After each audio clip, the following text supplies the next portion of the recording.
I'm Susan Harrow, media coach, marketing strategist, author of Sell Yourself Without Selling Your Soul, and CEO of PRSecrets.com.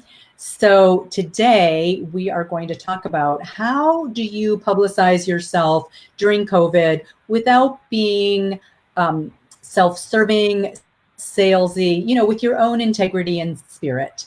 And we're going to be talking a little bit about mindset, and then we're going to go through everything else that we promised. And Sherry and I, a lot of you know who Sherry Riker-Palou is. She's a dear friend of mine, and she is has a wonderful book called Say It Now, which is perfect for this time and for people really starting to feel what's really important to them.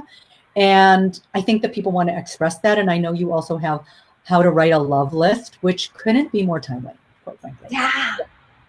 So Susan, I just wanted to say that I'm so grateful to you, because the way that this came about was, remember, I called you and said, gosh, I feel like I have a really great message right now, but I don't want to seem opportunistic. I don't want to feel like I'm trying to sell my book in the midst of all of these really difficult things going on, deaths and loss of jobs, and people are sick.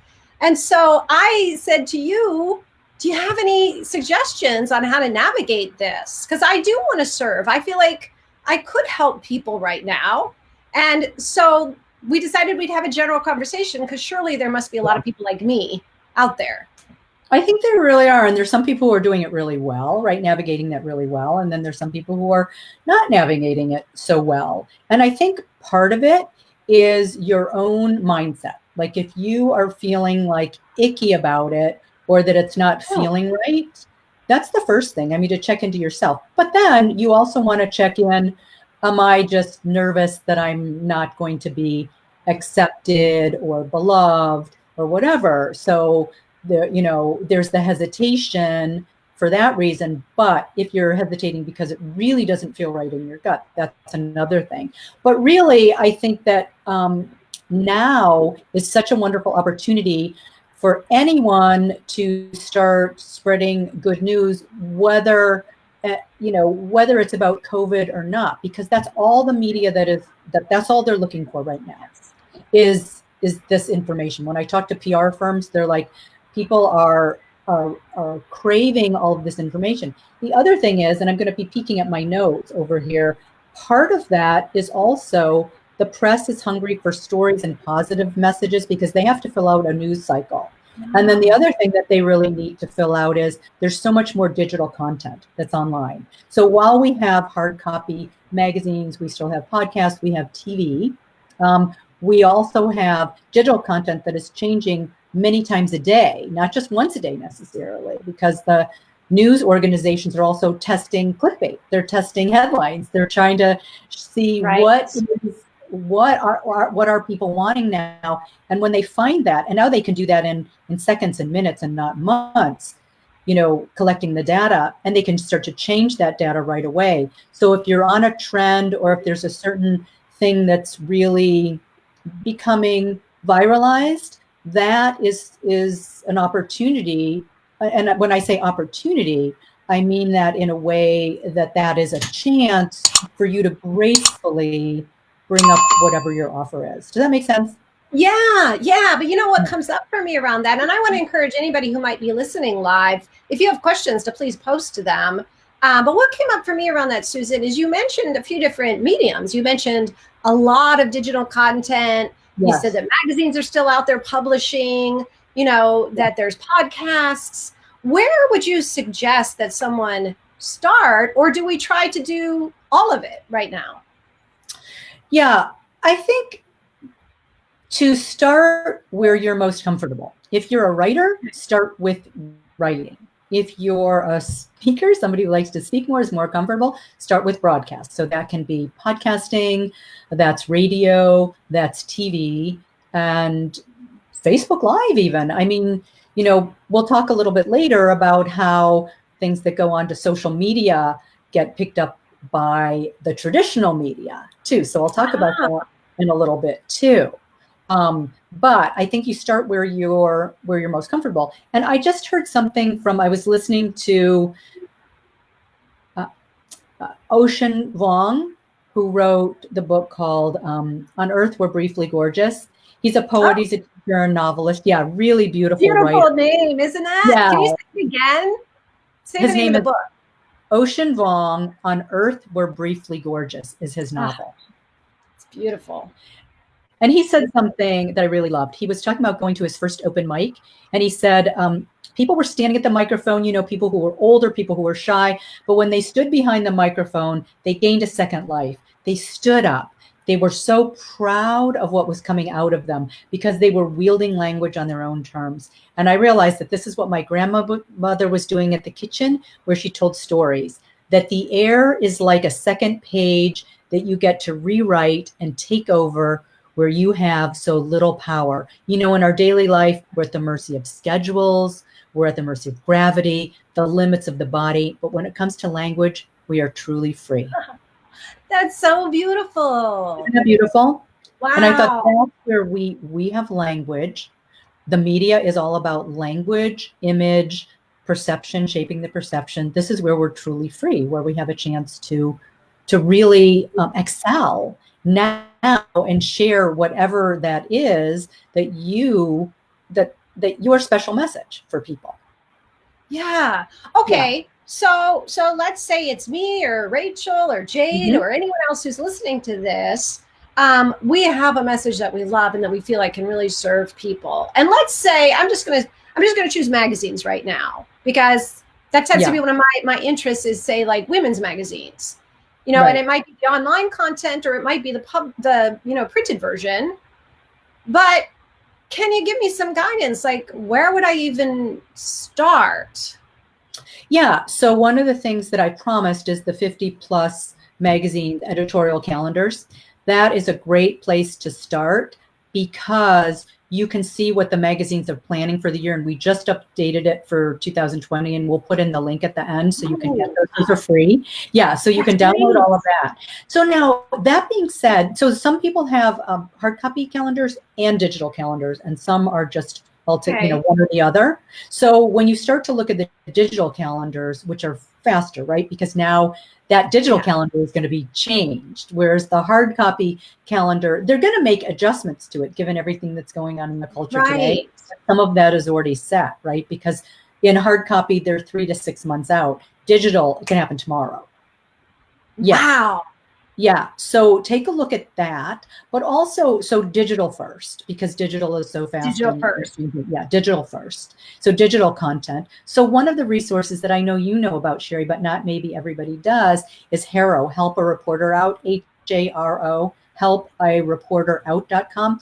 You will get free queries 3 times a day in all the different topics from reporters and producers who need experts for their stories now.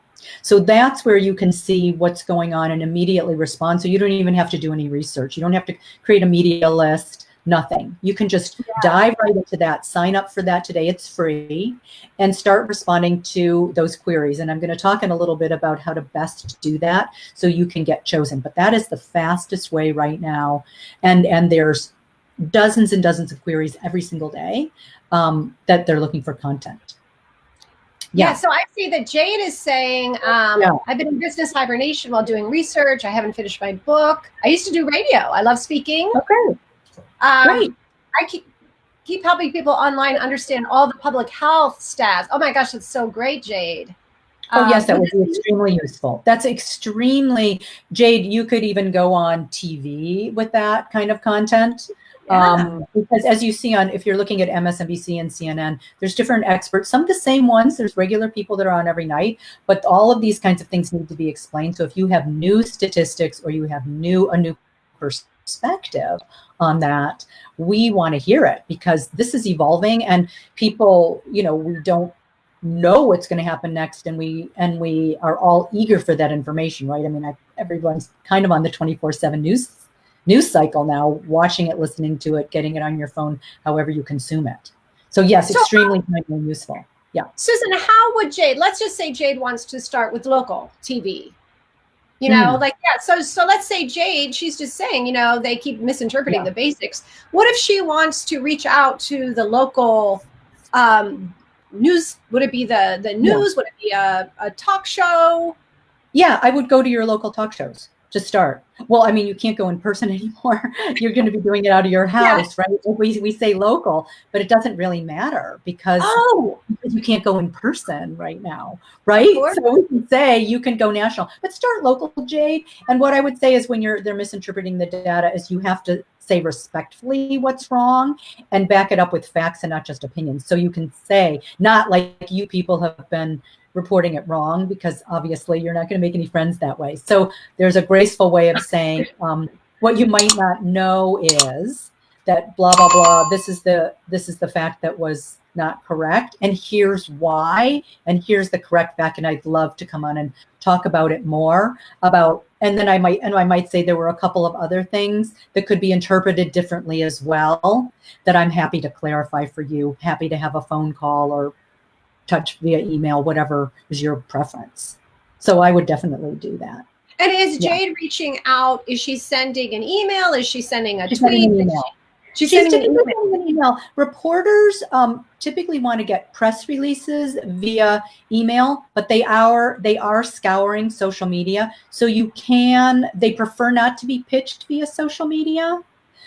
But if that's the only way that you can get to somebody right now and you keep it super short and make it an invitation, that's fine. But they prefer to be pitched via email. Got it. And I'm presuming that your wonderful free gift is going to help us to find those emails.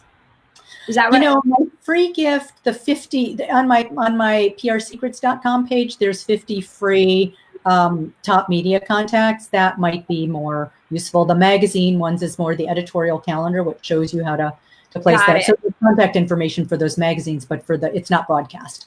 That the editorial calendar magazines only. Yeah. Aha. Okay, so let me ask you this. Hi, Betsy. Oh, I know Betsy. She's still trying to get a TV gig going. They have done the opposite on climate oceans. Yeah. Well, that's a really interesting angle, Betsy. It would be curious if it's topical now. So people are so focused on people versus the climate. And I know your area is the climate and you're brilliant at it. So if you can connect the climate to how it's affecting the virus and people, like they are saying that when the warm weather comes, the virus is going to recede a little bit. I don't know if that's accurate or not, or if that's an advantage of global warming at the moment, right? Or in certain parts of the world, but you could certainly comment on that. And hi, Peter. Peter is grief gratitude. They're chasing, yes, Corona. So you're making your resources known. So if you're a grief expert, certainly you can talk about how we're losing people and how to respond to that. I mean, one of the questions, my father has Alzheimer's. He's starting to slow down. He's taking longer naps. And Will said, what happens with your dad? Like, how are we going to how are we going to celebrate him? Are we going to have a funeral, a memorial? You know what I mean? So those are the kinds of questions that are coming up too. I'm like, no, we can't do that. We're going to have to delay it, but I'm still going to have to go comfort my mom in her grief. Right. So those are things that are definitely, people are still dying natural deaths too, so that's not stopping as well. So I think maybe you can connect people dying of the virus and also people in the midst of this dying in their natural process or unnatural processes, right? Sherry, I know we have a lot of other things to cover too. Thank you for participating, and feel free to ask your questions at any time. And we'll keep popping over here. I know we wanted to. How about if we'll pop back and forth, right? Because we have some broader things that some other people on your mailing list had asked us to cover. And, so one of those was using visuals to get included. Can you speak a little bit about that? Yeah. One of the things that I'm seeing on the visuals is some really interesting things like, like on Pop Sugar, which is a great outlet because they have so much content in so many different areas. So if you don't know Pop Sugar, it's mainly for women, but they have a lot of different tracks. on there. So that's a really great place. BuzzFeed, right? Those are a couple of different places that have continual content that you can tap into. But one of the things that they did that I saw was really funny is how people are making makeshift desks at home. Oh, all of these different places. So now they found that all on social media, right? And then they collated it into a story. Like, here's how people are working at home. Somebody put a computer on a garbage can. Another person, put it on their dogs, their dog food, under a tent, whatever ways that they were setting up in their home. So that came from social media. So you can use your social media feed for anything that you're doing that's out of the ordinary, that could be helpful or funny or whatever. Like, a lot of those were funny. Some of them were just super creative. But visual content is now coming. I pulled up some stats for it. There's 1 in 5 US adults prefer to receive their news via social media instead of print or newspapers, TV and digital. So you have much more opportunity there. And it's also because we have shrinking attention spans. That is, you've heard the goldfish thing, that it's 3 seconds, right? So you have a very short time to capture people's attention. But the other thing is that really the movement toward visuals has been very, very dramatic. And so when you have a good visual story, you just sometimes need to back it up with a little bit of written words. And what the media says is having high-res photography. So that means your photography still has to be, with iPhones and with the way that phones work well, you still have to have, the bar has raised. You have to have really great quality photos, but you can do them yourself. If we're not talking about professional, we're talking about just using your smartphone. So it says that having high-res photography immediately available for news journalists, it increases. Okay, so this is what they said. They want photography that's immediately available. It increases the company or your chance of being featured because we often need content at odd hours. So they want to just be able to pull it off your website or pull it off your social media. 74% of journalists stated they were more likely to cover a news story if it included easy to access high-res photos. So you link in your email or on your social media, in your Twitter feed, whatever feed it is, or on your website, link directly to those photos to your website or your blog when you're pitching them. That is a great tip, Susan. So, thank you.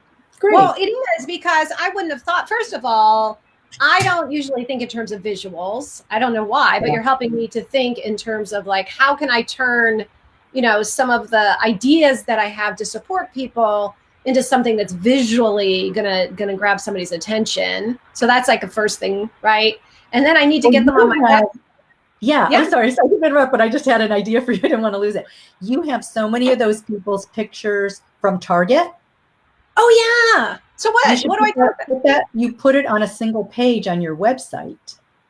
And then that would be a really wonderful thing to pass on to the media, like to put into, if you can collect all of those photos together and put them into like one montage, and then put that up on your social media feed and put that on your website of, like, this is how many people are responding to Say It Now and how important that is. Because one of the things, and we may just jump into that right now, does that answer your question before I jump in and connect it to another point? Yes, you did, because I was trying to be very literal about, here's my message, how do I, show it visually? But I think what you're saying is even just something that shows a great interest in what we're doing is that's okay too. Before the traditional media will pick you up, they need to know it's proof of concept, right? So either you're highly credible or something has gone viral. So that's why I wanted to jump into the viral thing, because I wanted to tell you how this one woman went viral and what she did and how she leveraged that, and how you can do that organically too.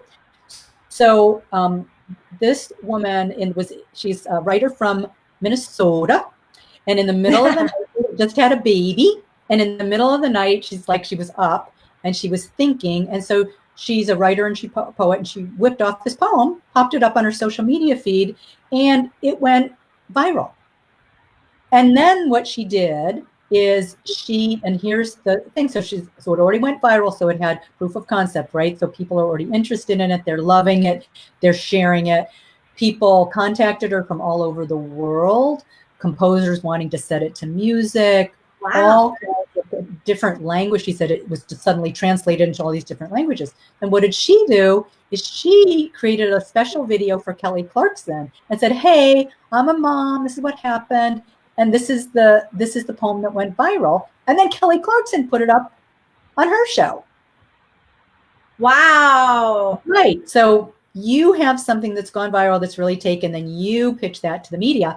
And the way that, and what I love about this is it wasn't something that she had to sell, but she's a writer, right? So what did she use? The words. So it's really connected to her. So if you have like a wee hour or a wee moment niggling or nudges, that's where the gold is. That's where you drop down. Like this idea, Sherry and I were talking about this. I wrote this, what I put out to you on Facebook in like 5 minutes because I was just thinking about it. And then I go, oh, you know what? This is how I can help. This is what I can do. This is what I know. And so the Sherry put that idea into my head and then I ran with it. But there's all kinds of ideas in your head that you don't know about. But if you sit and get quiet or just, on your walk, when you're with your kids, playing a game with your kids, whenever, wherever you get an idea, it doesn't matter. Keep your phone with you, keep a notebook with you, write it down. And then if you're inspired by it, you put it out there in whatever medium works for you.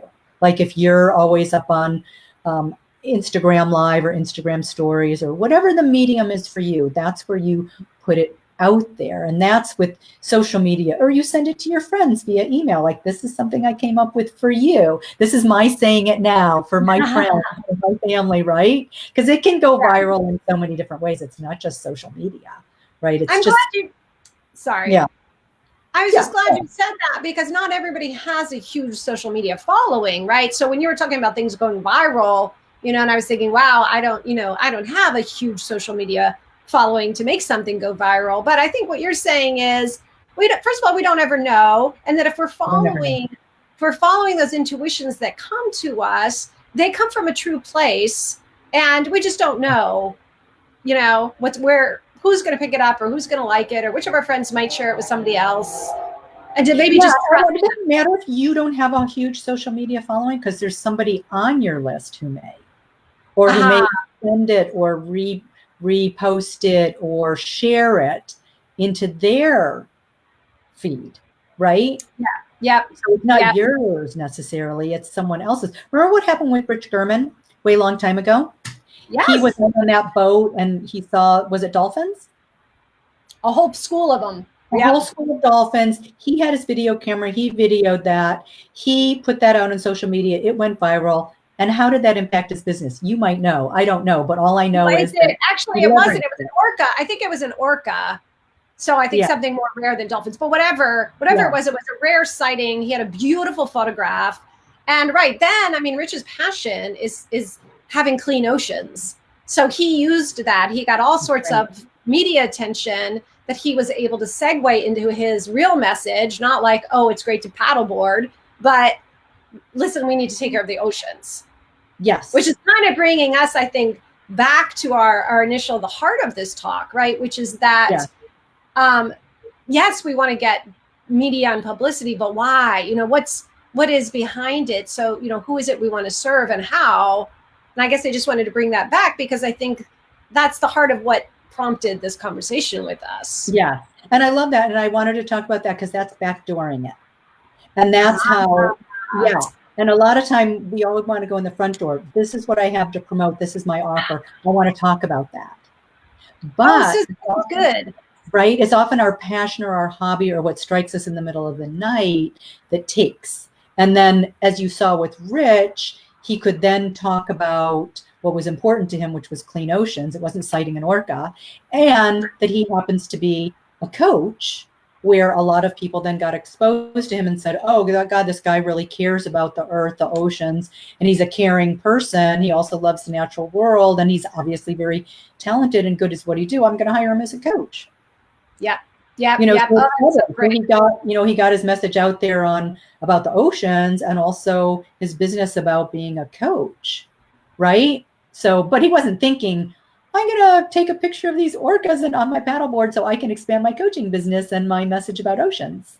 Exactly. You know, that's such a great point. And a really important one, because what he was doing was he was following his heart to do just something that he loves in the world. Yes. Right.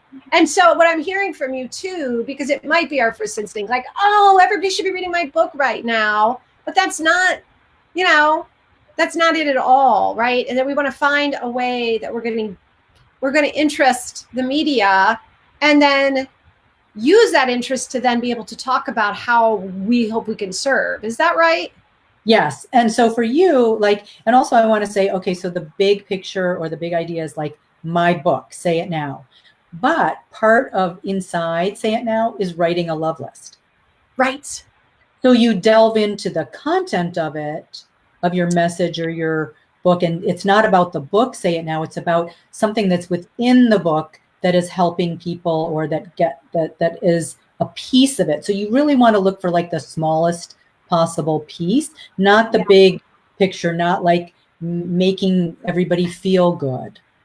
That's the big idea, but that's not media worthy. It's someone wrote, you have a story, as I recall, someone saying something to someone and then they like died the next day or whatever, right? It's like, that's why we need to say it now. They might not have been sick, whatever. Yes. It's the meaningful moment that you need. So that's why we want to say it now, because we just never know. I mean, hello, we never could have predicted this. I know. Right? So that's why it's important. And then you might give an example, like I know you have lots of examples of people who've done that in a moving way. So you would pull out those very specific examples of how people have used your work and how it's impacted them, because that's what the media wants to know. How has what you do or what you offer has impacted someone, whether it's a bar of chocolate that somebody thinks is delicious or expressing love that is maybe really hard to say in person. Wow. Right? Yeah. I love this. I was just seeing that Rachel said, I love the backdoor approach. There's so much less resistance in it for us shy people. Yeah. And I'm one of the shy people too, believe it or not. I'm a trained extrovert is the way I call myself. Yeah. So I'm with you, Rachel, on that. And the other thing is that you're not attached to it. Say more. Yeah. When we are trying to push our work out in the world, there's an attachment to a result. And hard as it is, I mean, anybody who's doing a publicity campaign or has a book out or a product, we want other people to have it, right? But it's a different mental process to draw people in, to have people magnetized to you and your work than it is to push it at them. And to say, you know what? This will reach my wish is for it to reach whoever wants it or needs it or connects with it versus like, I want 1 million people to have it. Wow. I want to underscore that because I think that was so important. That difference between, and I know it, and maybe the reason it resonated is, and I'm sure maybe other people know it too, which is that, you're pushing, you're striving, you're going for an outcome. Rather than, I mean, in my practice, I'm often looking at process versus outcome versus the process of, I love this. I'm so excited. I'm so whatever, universe you want to help me with this. I believe this can really serve people here, in all of my joy and excitement, which is a very different, this goes back to what you were saying earlier, right? About the energy of what we're doing.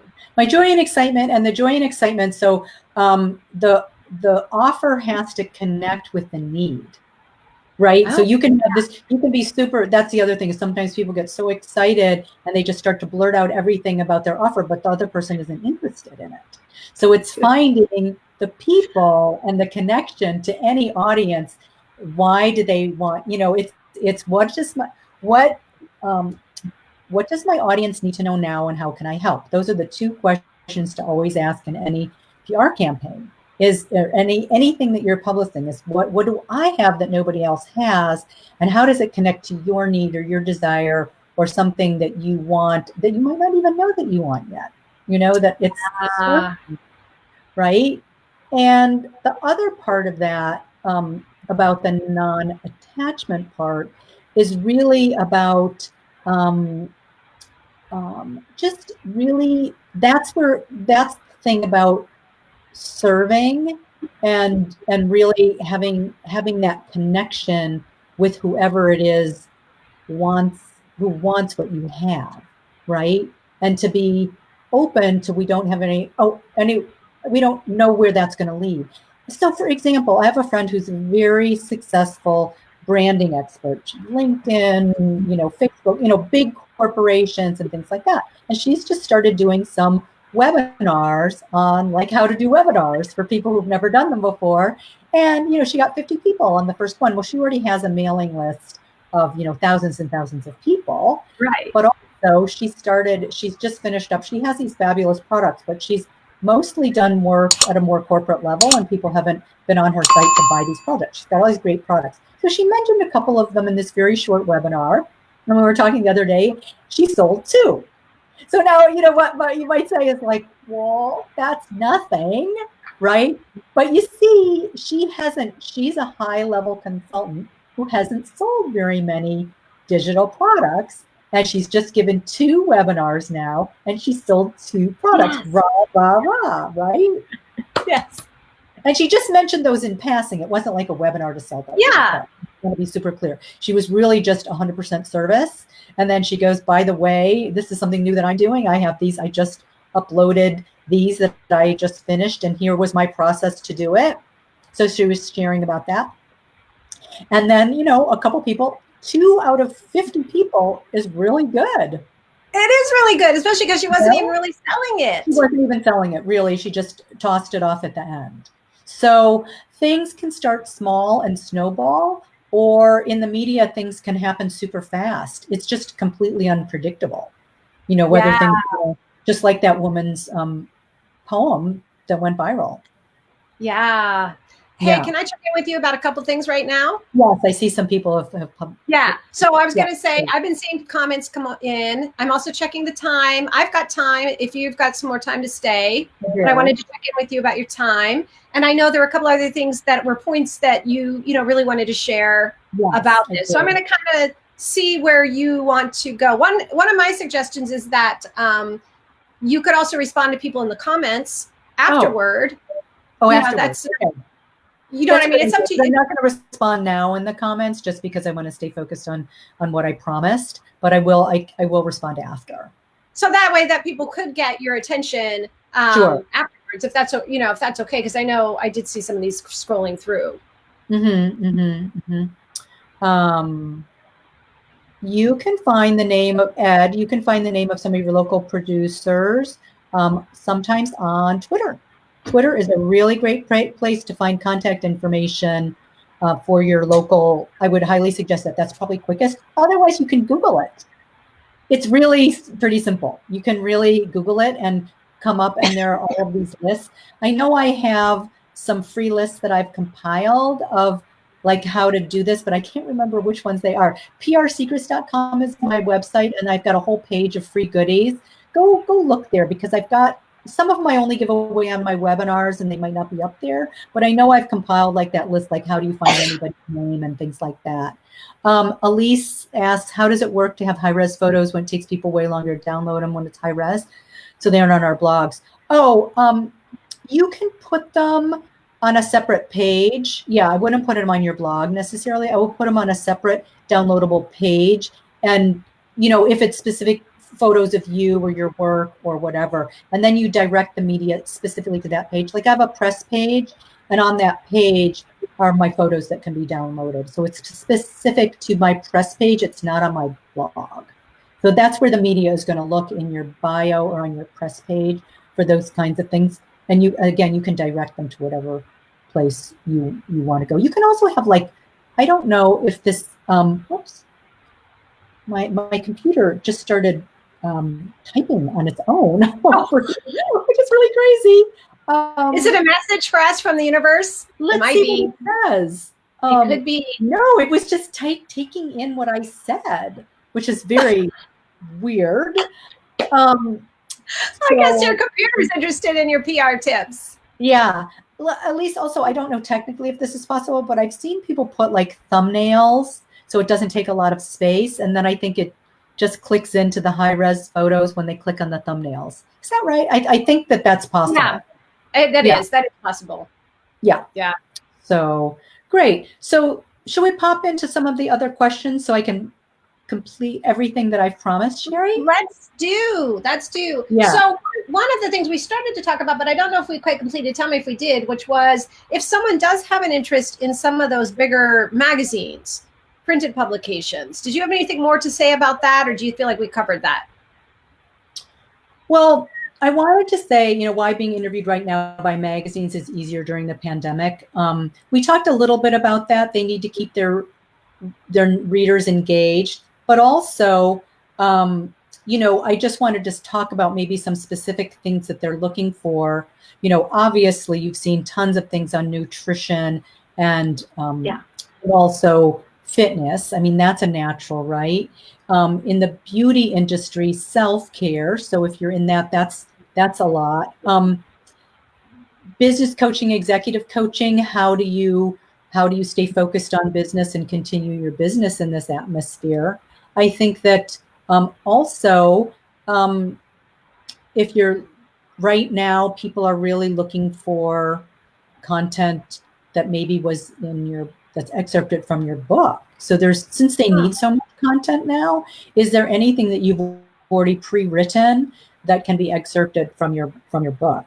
That's something that really is, you might be able to just adapt things from your blog or your book and, notice if somebody needs original content like Pop Sugar, it is original, so it has to be original. Other places, it doesn't have to be original content.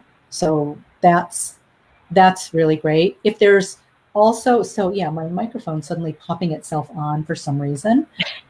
We've had sort of technical things happening all day, and now my microphone just decided to put itself on over here. So by the way, if you're in a media interview and something like that happens, you can just acknowledge it and just go right on.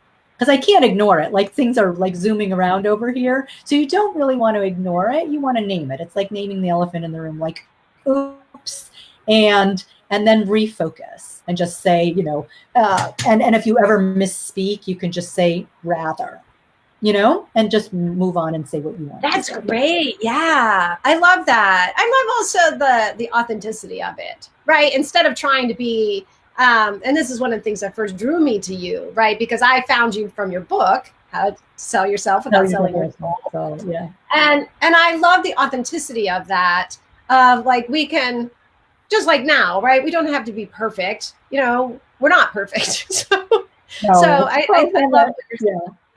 Yeah. Like we might be like, you're an expert and I'm an expert in media, but I'm not an expert in doing Facebook Live, evidently, obviously. Do you know what I mean? So I'm a beginner. This is like Sherry and I spent hours behind the scenes trying to get me educated to do this. Okay. I just want you to know that this is like, and as you saw, we had tested it. We'd done all of this a number of times. And we still couldn't get it to go live right on time. So stuff happens, and then you just have to go with it. And it's like, what do? You write a note up on the Facebook page, sorry, and we're coming soon. And hopefully we could fulfill on that promise, which we figured it out. Yeah. Yeah. So while we still have time, Susan, I have to say that one of the things that piqued my interest when you because I read your email too, just like everyone else, Parade Magazine. Can you tell us that story? Because I was kind of like, oh, I want to know how to get into Parade Magazine. Yes. So that came from Harrow. My former client and my friend now, my dear friend, Jeannie Hurlbert, got into Parade Magazine, 40 ways to maintain social ties during the Corona quarantine. Now, the great thing about that, and this is when I was talking about Rachel, about the door is that Jeannie's business, she's got a high level business doing surveys with people in terms of customer satisfaction, but with like big corporations and collecting data on how people buy and sell and all of that sort of thing. But what did you think? Number 31 and that 40 is take your dog for a walk. Go out and get some exercise and fresh air. It's not only good for you physically, but provides opportunities to interact with others from a safe distance. And then she said, you know, as you stroll through your neighborhood, speak to your neighbors while remaining 6 feet away. Ask them how they're doing. If you see older folks who may have trouble getting out, make a special effort to find out how they're doing. And so it says Jeannie Holbrook, PhD, president of Holbrook Consulting. It gives her link. Chief Data Officer of Smart Consulting, gives the link, Baton Rouge, Louisiana. Now, anybody who's reading that Parade magazine and, you know, can see Jeannie is heartfelt. She's really wonderful. And if I'm thinking about using a consultant, there I have it. So it's not about anything about her business, even though she's an expert in, so, you know, she was worked with Katrina, Tony Robbins, you know, all those kinds of companies during disaster. She's a disaster prevention expert, as well as, you know, helping people in all of these social situations.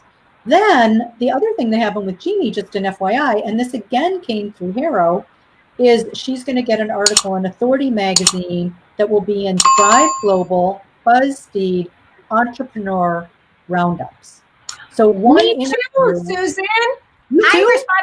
I responded to that Harrow too, and I got it. Yes, fantastic.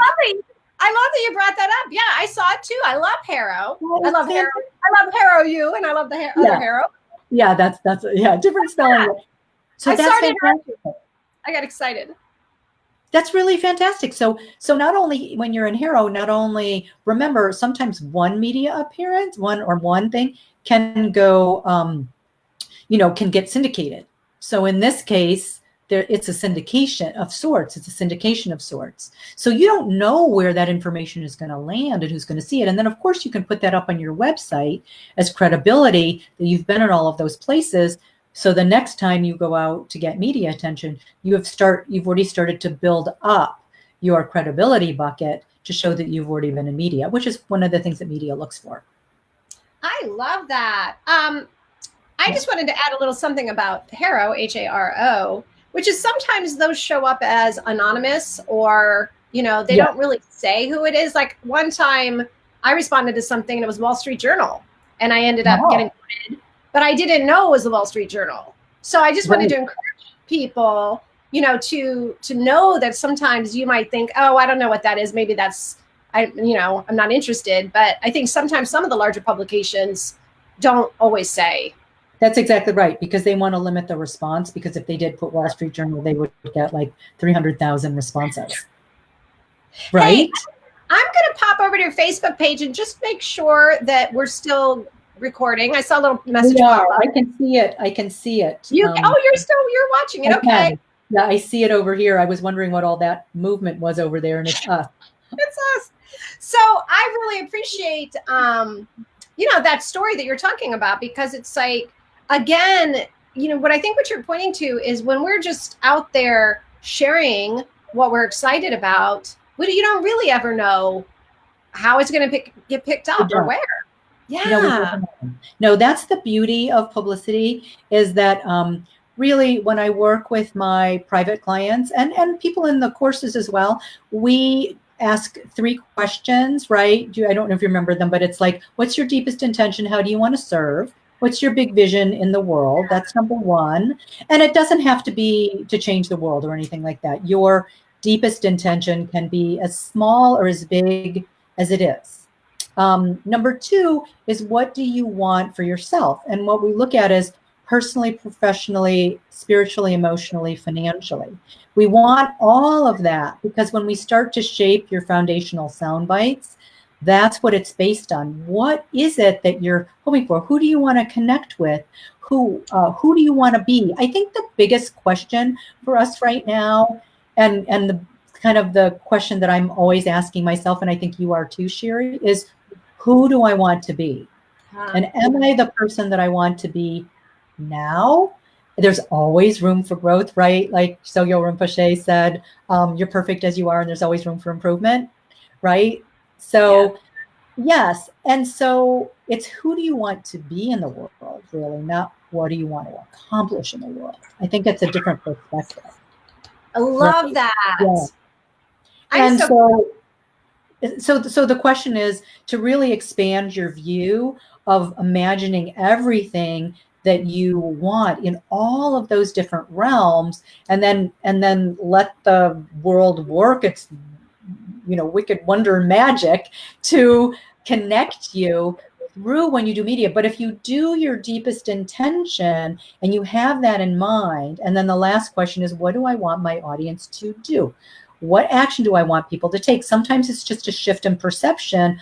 Other time it's like, I want them to go to my website and buy my book or buy my product or do my course or hire me for consulting. Whatever that is, it's got to be perfectly clear in how you're expressing yourself in your message in a way that's integrated into the information naturally. That's how we become the best ambassadors of our spirit without being salesy or self-interested, right? So we're speaking about our offer, but in a way that's connecting with people and in a way that has in the background people, their felt sense is they get what your deepest intention is. Whereas if your intention is sell, sell, sell, sell, sell, people will feel that too, right? So they feel the goodness in you for the intention, and you never have to say, here's my deepest intention. In fact, I suggest that you don't, because I can't stand it. I don't know about you, Sheree, but I hate doing it. My passion is, or I wanted that, I'm so passionate about that. No, no, no, no, no. We should feel that. We should know that. We should get that. You shouldn't have to blurt it out. It's not part of the story. It's like show, don't tell, show, don't tell. Yes. Like, yeah. We want you to, yes, we want you to be the expression of whatever your offer is in everything you do, say, and think. I love that. I love that Elise said human being, not human doing, Yeah. Yes, isn't that true? Yes. Awesome. Hey, very Susan, nice. I know we probably really only have a few minutes that we both need to get off, but I just want to make sure there was one other question. I just want to make sure that you had a chance to respond to, which was that if a reporter or a producer does reach out to us in response to something, how do we make sure that we approach that in a way that then, they say yes to us? Oh, right. So let's talk about first if you're responding to Harrow. So so I have a client. She's extremely accomplished. She's a fantastic professional speaker. She's got a book out, very well accomplished. But when I read, she said, can you help me with my Harrow response? And I looked at it, and it was all very articulate, but it was something that would be written in a book. It was very academic and things like that. And so what happened was she wasn't answering their question directly in the kind of language that a reporter is used to, that we are used to reading journalistically, listening to on the radio, on TV, on podcasts, whatever medium it is. It's got to be concise and direct, and the best responses reflect the organization that you are speaking to. Meaning if it's a Wall Street Journal, you're going to be speaking in more business language to the business audience. If you're speaking to Parade, Vanity Fair, that's a different audience, right? Or Women's World or Wired. You know what I'm saying? It's all very specific to that. But the most important thing in responding to Harrow is to answer the question directly first before you start blurting about who you are, because we don't care who you are if you haven't answered our question. So. Right. That's great. That's right? So great. Yeah. So true. Who you are, we're not going to use your answers. So you answer the question as quickly and directly to their point. And then you support it with your background, your expertise, links to your website. If they want more information, here's how they can find it through links or talking to you, all of that kind of thing. So I just wanted to mention that on Harrow. Then how you respond if they're actually calling you is a different story, because that's a different medium. So in that medium, Again, you just don't want to blurt out your passion. Just start talking madly. You want to listen carefully to what it is they need and what angle it is, and to check in frequently. So you start to say a little bit of a something, and then you say, am I on the right track? Is this what you want? Yeah. That's great. That's such a simple little tool, but I can imagine that is just most people don't do it. Right? No, right. We would just get all nervous and blah, blah, blah, blah, blah. No, but, blah, blah, blah, blah, blah. And the other thing I do is I research the reporter first before I call them back. So if they've called me, I want to research. So then I can immediately connect with what they've written, the articles that they've written, and I can see, and then I read some of what they've written, so I know what their style is, so I know how to address what they're asking. Oh, that's research. And this can be 5 minutes. You can just do 5 minutes. And I can tell you from one of my clients who, whose big mission is to feed the world and is creating new food sources from other parts of the world. When he was it was Forbes or Inc. Now I can't remember which one, but I researched the reporter for him and found something that she had written that connected exactly to his vision about how everyone in the world should be able to be fed. And here's how, and it's possible. And I said, here's your starting point in conversation. And that set the tone of the whole interview. And he said, it was a fantastic interview, and he got lots of ink, right? He got lots of press because he immediately connected, So there's that part of it too.